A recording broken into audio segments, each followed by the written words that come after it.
சரி, இந்த தைப்பூச திருநாளில் நம்ம என்ன பண்ணலாம்? ஃபஸ்ட்டு நான் திரும்பவும் சொல்கிறேன், ஒரு வீடு சுபிக்ஷமாக இருக்க வேண்டும் என்றால் அங்கு பெண்களுடைய பங்களிப்பு அப்படின்றது ரொம்ப ரொம்ப ரொம்ப ரொம்ப இம்பார்ட்டண்ட். ஏன் பெண்களுடைய பங்களிப்பு இம்பார்ட்டன்ட் அப்படின்னா, அம்மாவுக்கு தானே தெரியும் ஒவ்வொரு பிள்ளையும் வந்து எப்படியெல்லாம் வந்து சரி கட்டணும்னு. பொண்டாட்டிக்கு தானே தெரியும் யாரை எங்கே அட்ஜஸ்ட் பண்ணிக்கணும்னு.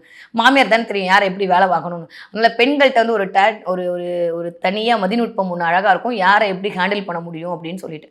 அந்த மாதிரி சில வழிபாடுகள் பெண்கள் ஆத்மார்த்தமாக அமரும்போது அந்த குடும்பமே ரொம்ப அழகாக சுபிக்ஷமாக அமையும். இப்போ தைப்பூசத்தன்னைக்கு எக்ஸ்பெஷலி பெண்கள் என்ன மாதிரியான வழிபாடு பண்ணலாம், ஆண்கள் என்ன மாதிரியான வழிபாடு பண்ணலாம்? அப்போ நாங்களாம் முருகனை கும்பிடக்கூடாதா அப்படின்னா அப்படிலாம் இல்லை. நீங்கள் கும்பிட்டாதான் முருகனே ஓடி வர போகிறாரு, சரியா? அதனால வந்துட்டு நாங்கள்லாம் விளக்கேற்றி உட்காந்து கும்பிடணும், நீங்கள்லாம் நினச்சாலே முருகன் உங்ககிட்ட வந்துடுவார். அதனால ஆண் பெண்லாம் பேதமே கிடையாது. இருந்தாலுமே சில சில விஷயங்கள் சில பேர் கும்பிடும்போது அதற்கான மகத்துவம் அப்படின்றது ஒருபடி எக்ஸ்ட்ரா அப்படி கிடைக்கும் இல்லையா?